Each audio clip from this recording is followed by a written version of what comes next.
vamos a estar hablando sobre los resultados del Pentecostés.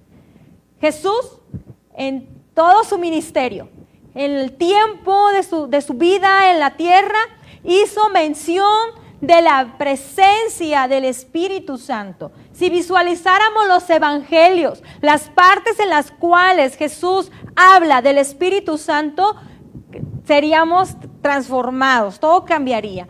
Al visualizar el evangelio de Mateo, en el capítulo 3 el Espíritu Santo confirma el ministerio de Jesús. En el capítulo 4 el Espíritu Santo estuvo con Jesús en el desierto cuando fue probado. En el capítulo 12 Jesús hace una mención fuerte diciendo que todo pecado será perdonado, excepto la blasfemia en contra del Espíritu Santo. Al abrir el evangelio de Lucas, en el capítulo 10, Jesús se regocijó en el Espíritu y habla con E mayúscula, hablando del Espíritu Santo. En el capítulo 24, versículo 48 y 49, cuando habla de la gran comisión, incluye la persona del Espíritu Santo en cuanto al bautismo. Pero si abrimos el Evangelio de San Juan, en el capítulo 3 Jesús dice la necesidad de nacer de nuevo, y esto es solo a través del Espíritu Santo. En el capítulo 4 dice que el Espíritu es Dios. En el capítulo 6 el Espíritu Santo es quien da vida. En el capítulo 7 habla de los ríos que correrán de nuestro interior, refiriéndose al Espíritu Santo que habríamos de recibir adelante después de su resurrección. En el capítulo 14, Jesús lo menciona como el Consolador, que va a estar con nosotros para siempre, el cual nos enseñará todas las cosas. En el capítulo 15, habla de que el Espíritu Santo da testimonio del Hijo de Dios. Capítulo 16, menciona que el Espíritu Santo nos convencerá de pecado, de justicia y de juicio. Y en el capítulo 16, el Espíritu Santo nos iba a guiar y nos iba a mostrar todas las cosas del porvenir. Pero después de que Jesús padeció, se presentó vivo con muchas pruebas indubitables y les habló a los discípulos acerca del reino. Y les dio mandamientos por medio del Espíritu Santo y les dice que no se fueran de Jerusalén hasta que recibieran la promesa que anteriormente ya les había comunicado. Versículo 8 del capítulo 1 del libro de los Hechos dice: y recibiréis poder cuando haya venido sobre vosotros el Espíritu Santo y me seréis testigos. Se movió la cámara, creo. No, me la veo movida. Perdón, hermanos, es que sentí en la pantalla que se había movido la cámara. Gracias.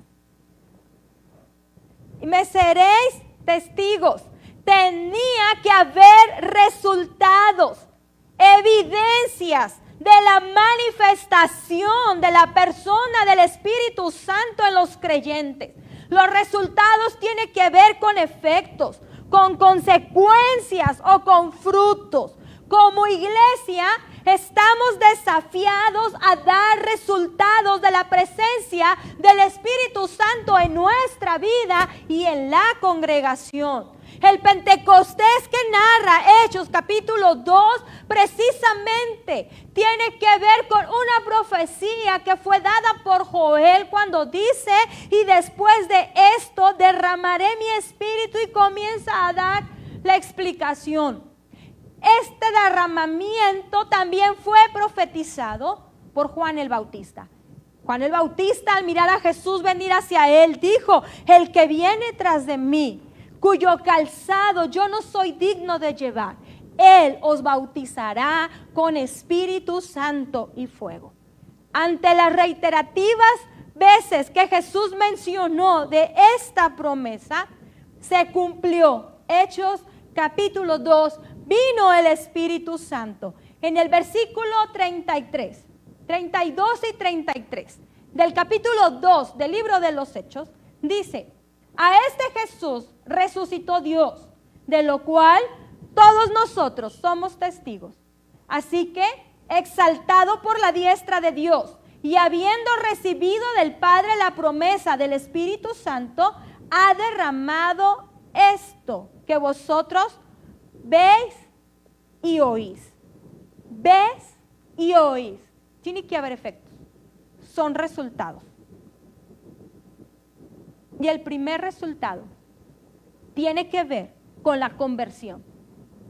Al ver la multitud todo lo que pasaba, quedaban consternados. Capítulo 2, versículo del 37 al 40.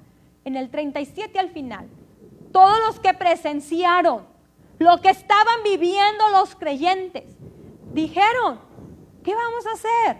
Después de la explicación que Pedro había dado de Jesús, de que era una promesa, Jesús murió, resucitó, y de lo que están viendo hoy es el Espíritu Santo. Y la gente preguntó, ¿qué es esto? ¿Qué es lo que está pasando? Jesús dijo en San Juan 3, la imperante necesidad de nacer de nuevo.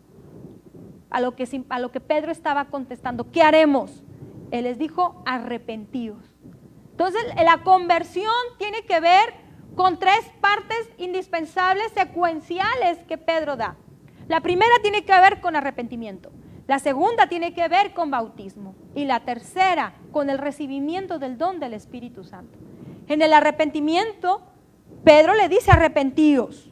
El Espíritu Santo es el que nos convence a nosotros de pecado.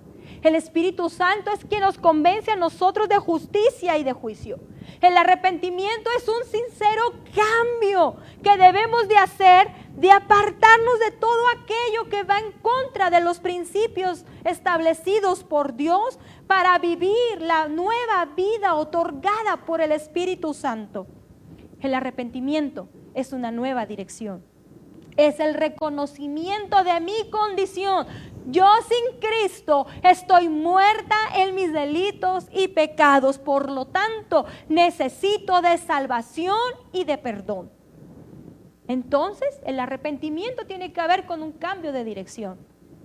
Segunda carta a los Corintios 5:17 dice, por lo tanto, si alguno está en Cristo, nueva criatura es. Las cosas viejas pasaron. He aquí, todas son hechas nuevas. El arrepentimiento es el comienzo de una vida entregada a Dios y cambiada por el poder del Espíritu Santo.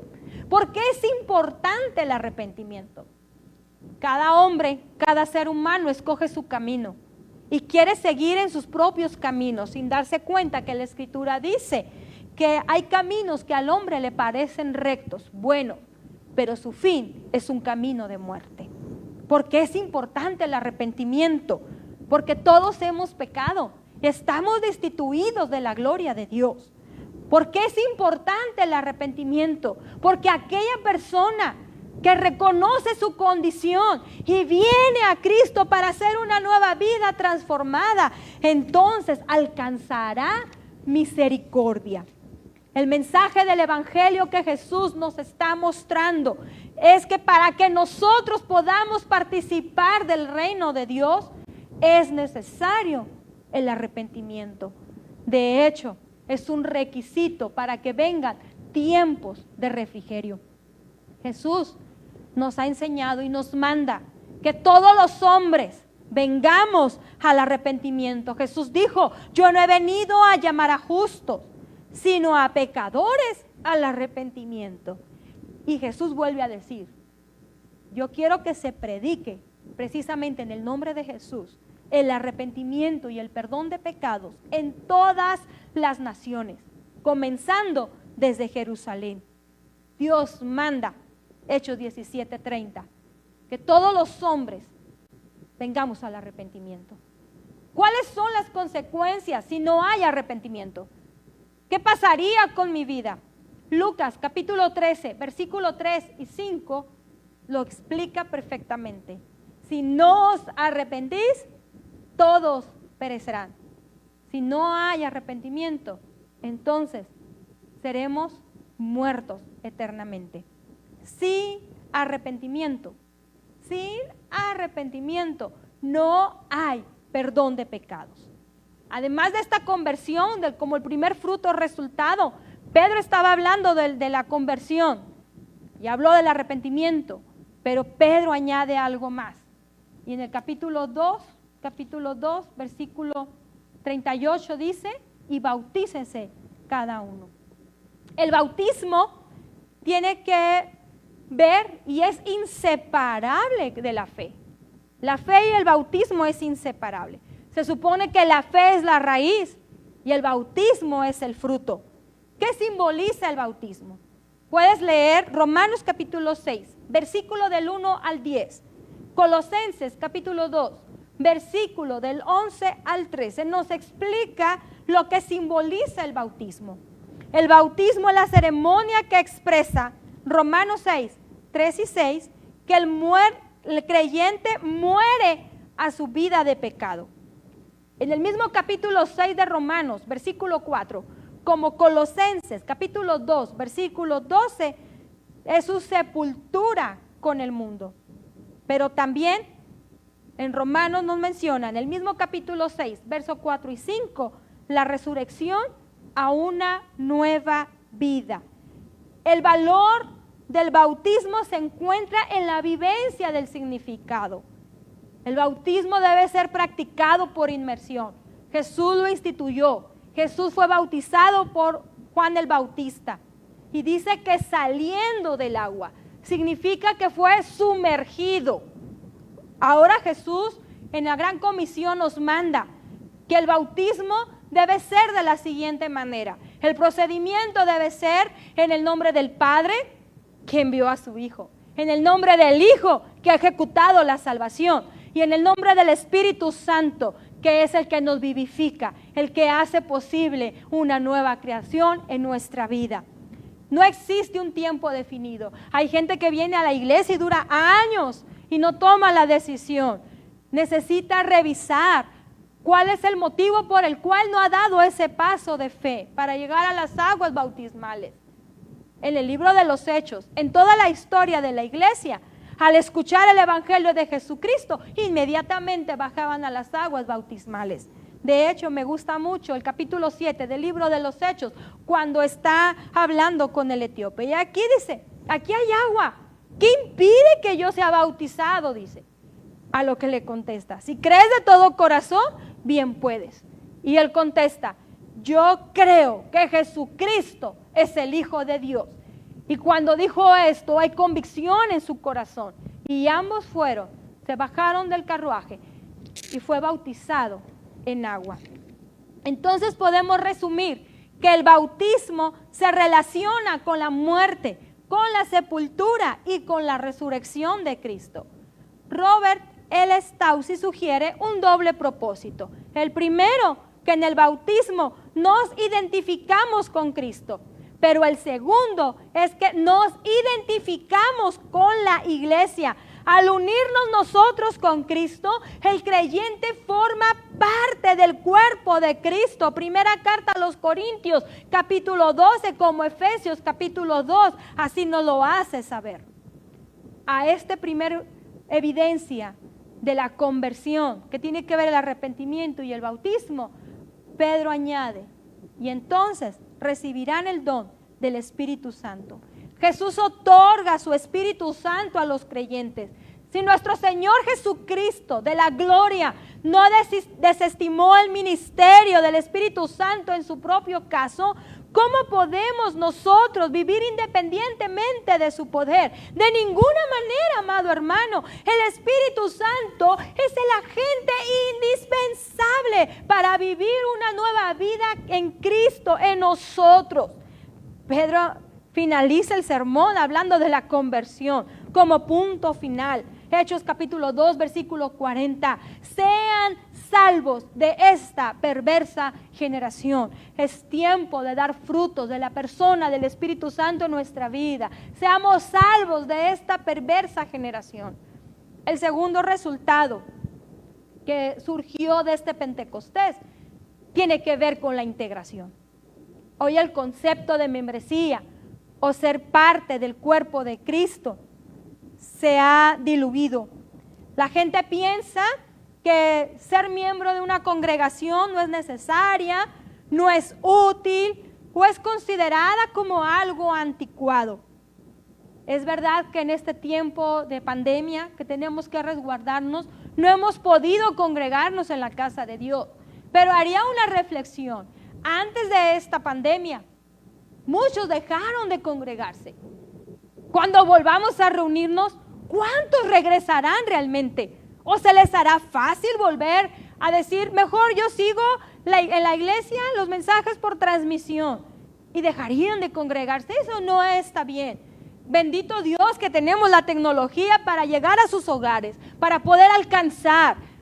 Pero es indispensable la integración. Hechos nos habla de esta integración de la iglesia. Ahora, diría una frase reflexiva: quien extraña congregarse sabe del valor y de la importancia de pertenecer al cuerpo de Cristo. La iglesia es la obra de Dios. En Mateo 16:18 Jesús dijo: yo también digo que tú eres Pedro, y sobre esta roca edificaré mi iglesia. En Hechos, en la historia de la iglesia, capítulo 2, versículo 47, el Señor añadía cada día. Hechos 2:41, y se añadieron aquel día. Hechos 2:44, y todos los que habían creído estaban juntos. Entonces puedes entender que es obra de Dios. Añade, pero es estar juntos.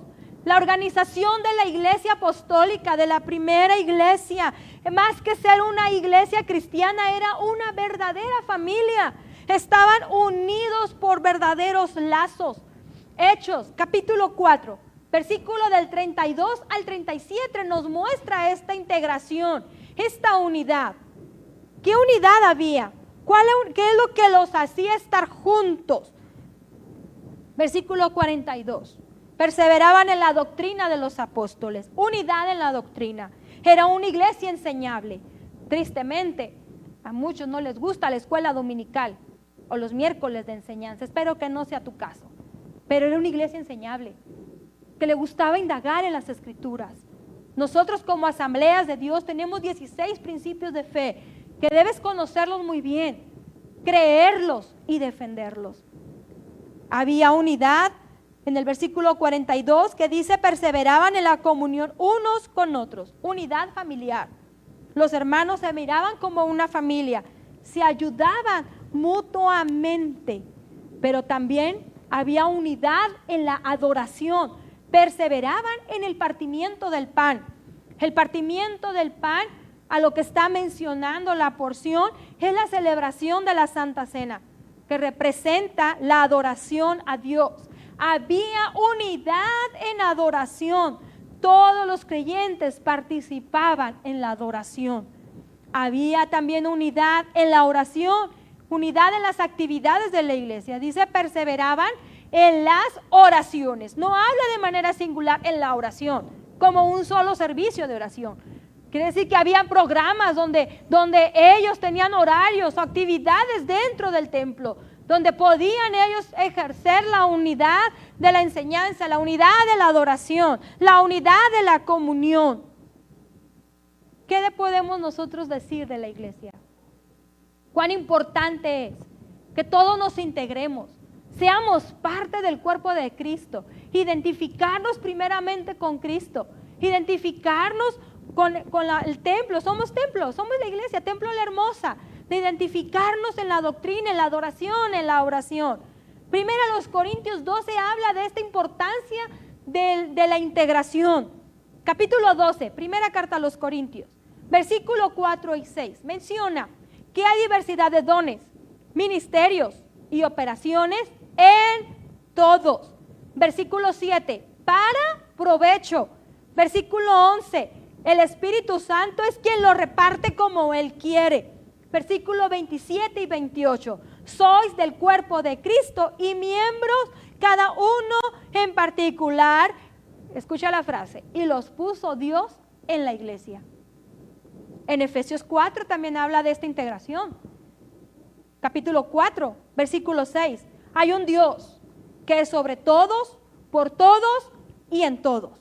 Versículo 11, Él mismo es el que constituyó. Versículo 12, con un propósito, perfeccionar a los santos para la obra del ministerio, para la edificación del cuerpo de Cristo. Versículo 13, hasta que todos lleguemos a la unidad de la fe. Versículo 15, y así de esta forma, crezcamos en todo aquel que es la cabeza, esto es, en Cristo Jesús. Si hay una cabeza, hay un cuerpo. Por lo tanto, debemos estar injertados, debemos estar incorporados, debemos estar unidos a este cuerpo. Y este cuerpo, versículo 16, bien concertado y unido entre sí, se ayudan mutuamente, reciben su crecimiento para ir edificándose. Versículo 44 y 45. Todos los que habían creído en Hechos 2 estaban juntos y tenían todas las cosas en común. Y en los tiempos de crisis estaban a la disposición para ayudar a los mismos hermanos en la fe. Nadie negaba nada de lo que tenía para ayudar a otros. Toda la sección muestra la unidad de la iglesia. ¿Existe entonces la necesidad de congregarme? Claro que sí. Sencillamente, ¿estás dentro del cuerpo o fuera de él? No hay otro. Es como decir, soy un soldado sin regimiento. Es imposible. Tienes que pertenecer a un batallón. Si estás en el cuerpo de Cristo, entonces tu vida debe funcionar con todos los que lo integramos. ¿Cuál es entonces tu participación dentro del cuerpo de Cristo? La iglesia ha sido llamada para ser una comunidad edificante y la comunión comienza con la pertenencia. Ahí te va una pregunta reflexiva. ¿Cómo puedes saber que estás integrado a la familia de Dios? Hablamos de conversión, es lo primero, pero lo segundo es tu participación. ¿Qué estoy haciendo yo dentro del cuerpo de Cristo? Esto significa que si tú estás integrado y comprometido los unos con los otros, lo estamos con Jesucristo. Es muy interesante que puedas revisar todo el Nuevo Testamento, las veces que dice los unos a los otros para amarnos, para animarnos, para servirnos, para soportarnos, para perdonarnos, para aceptarnos, también para exhortarnos y saludarnos. Los unos a los otros habla de unidad. Jesús oró en ese Getsemaní, San Juan 17, 21, para que todos, dijo, sean uno, como tú, oh Padre, en mí y yo en ti, que también ellos sean uno en nosotros, para que el mundo crea que tú me enviaste. Sencillo, San Juan 15, no podemos estar separados. Las palabras claves son permanecer y dar frutos. El que en mí no permanece, dijo Jesús, será echado fuera como un pámpano, se secará, lo recogerán y lo echarán al fuego. Es importante integrarnos al cuerpo de Cristo. Cuando llegue el momento, ahorita estás en la transmisión, estás en línea, estás tratando de conectarte en los programas que tenemos para seguir alimentando tu vida, pero llegará el momento en que podamos reunirnos nuevamente en la casa del Señor y entonces sí, vengas con toda la disposición para estar integrado y ser parte. El tercer resultado del Pentecostés tiene que ver con la expansión y crecimiento. Stanley Horton expone que la razón de ser de la iglesia es que es una comunidad creada por Cristo para el mundo.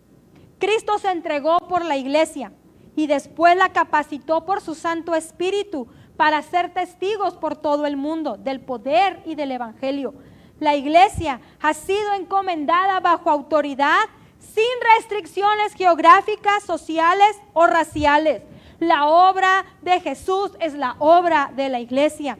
Es impresionante que en este Pentecostés hubo un gran fruto dentro de la iglesia en cuanto a crecimiento y expansión. Después de que Pedro predicó, 3,000 personas confesaron a Jesús, se convirtieron, vinieron a ser parte del cuerpo, se integraron. pero continuó la expansión, porque en el segundo evento que tuvo Pedro, 5,000 personas se añadieron a la iglesia. Era una iglesia activa, además de incorporarse, era una iglesia que evangelizaba, era una iglesia que se involucraba a la gran comisión, al mandato que Jesús había entregado.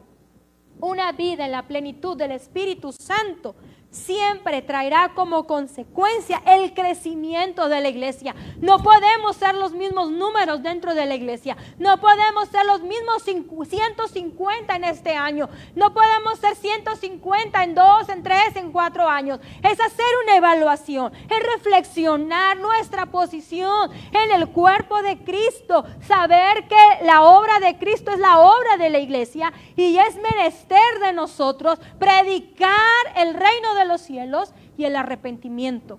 Romanos capítulo 10, versículo del 13 al 15 lo dice claramente: todo aquel que invocar el nombre del Señor será salvo. Pero ¿cómo invocarán a aquel en el cual no han creído? ¿Cómo creerán en aquel en el cual no han oído? ¿Y cómo oirán sin haber quien les predique?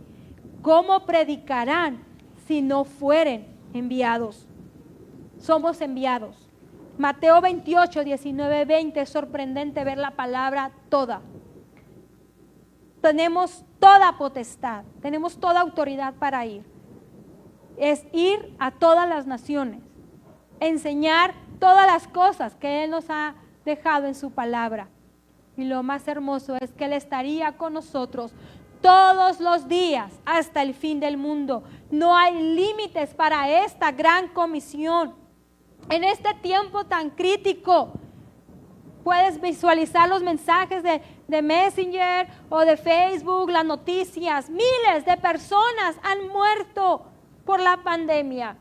La pregunta es, ¿cuántos han dejado esta vida sin esperanza y sin Dios? ¿Quién es responsable? ¿Qué tiene que pasar para entender que la iglesia, uno de los resultados o evidencias de la vida del Espíritu en ella, es la evangelización? Lo que está en juego es la salvación de las almas perdidas, es decir, el destino eterno de las personas.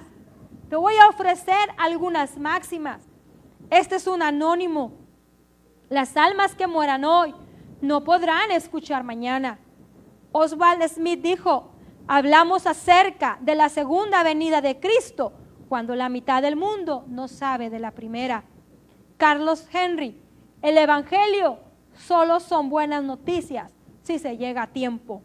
Taylor: la gran comisión no es una opción para ser considerada, sino un mandato para ser obedecido. Si hay vida del Espíritu en ti, debe haber interés por proclamar el evangelio. Entonces visualizamos conversión, visualizamos integración y expansión. El cuarto y último tiene que ver con los milagros. Hechos capítulo 2, versículo 43. Y muchas maravillas y señales eran hechas por los apóstoles. Hechos capítulo 3, versículo del 1 al 10. Cuando viene la curación de un cojo a la puerta del templo de la Hermosa, y le dice Pedro: no tengo oro y no tengo plata, mas lo que tengo te doy. En el nombre de Jesucristo de Nazaret, le extendió la mano y lo levantó. Levántate y anda. Este hombre, según lo narra Hechos 4:22, tenía más de 40 años lisiado, pero en el poder del Espíritu, en el nombre de Jesús de Nazaret, comenzaron los milagros a hacerse dentro de la iglesia. Versículo 16 del capítulo 4 de Hechos. Los que andaban en contra de la iglesia decían, anótalo: ¿qué vamos a hacer con estos hombres? Porque de cierto, número 1, señal es manifiesta la que han hecho ellos. Número 2, notoria a todos los que moran en Jerusalén. Y número 3, no lo podemos negar. Lo que hace el Espíritu Santo es manifiesto. es notorio a todos y nadie lo puede negar. Es tiempo que la iglesia comience a vivir la vida del Espíritu, no solamente en crecimiento, sino también es tiempo de orar por los enfermos, pedir misericordia al Señor para que sean sanados en el nombre de Jesús. Jesús dijo: estas señales seguirán a los que creen, en mi nombre echarán fuera demonios, pondrán las manos sobre los enfermos y sanarán. Estos milagros no quedaron en los tiempos de los apóstoles. Estos milagros siguen operando, siguen actuando hasta el día de hoy, porque el Espíritu de Dios sigue estando entre nosotros. Las señales de la iglesia son plan de Dios para el mundo. Los milagros no quedaron limitados. El poder de Dios está a nuestro alcance. Las señales y los milagros son bendición del sacrificio de Cristo. La sanidad divina es parte integral del Evangelio. Jesús predicaba del reino y sanaba. La sanidad divina tiene que ver con la expiación. La obra de Cristo Jesús provee sanidad. Isaías 53 dice: ciertamente llevó Él nuestras enfermedades y nuestros dolores en la cruz del Calvario. La sanidad divina es un don de la gracia de Dios para todos nosotros. Ninguna fuerza del mal puede frenar la bendición del sacrificio de Cristo en la cruz, ni el infierno podrá detener el poder sanador de Cristo. La resurrección de Cristo confirma su poder y afirma que estas señales seguirán si creemos en el nombre de Jesús. Quiero terminar, que el reto más grande que tiene la iglesia es permanecer firme en lo que ha creído. ¿Cuáles fueron los resultados del Pentecostés? ¿Te has preguntado qué hace estas dos plantas de estos lados? Obsérvalo muy bien. Le pedí dirección a Dios para poderlo ilustrar y me enseñaba estos primeros frijoles. Estos frijoles así no sirven de nada. Tiene que haber evidencia de lo que puede haber. Pero vamos a la segunda. Cuando este frijol que acabamos de ver es introducido, sepultado y con agua, tiene que morir. Aquí está la cáscara de uno de ellos. Eso se llama conversión. Conversión. Hay que morir para nacer. Cada frijol comenzó a echar raíz, pero todas se unieron a una sola raíz. Integración. Y juntas comenzaron a crecer. Comenzaron a crecer. Esto se llama expansión. No va a quedar aquí. Esta planta va a volver a ser plantada para germinar y dar más fruto. Y milagros. Porque tú y yo no la hacemos crecer. Esto es solamente obra de Dios. Los resultados del Pentecostés tienen que ver con conversión, integración, expansión y milagros. Estamos nosotros como parte del cuerpo de Cristo, como iglesia, a dar resultados. ¿Qué debemos hacer? Volver a nuestros principios. Estamos desafiados a buscar la promesa del Padre como lo hicieron los apóstoles en ese Pentecostés, en ese aposento alto. Busquémosle con fervor.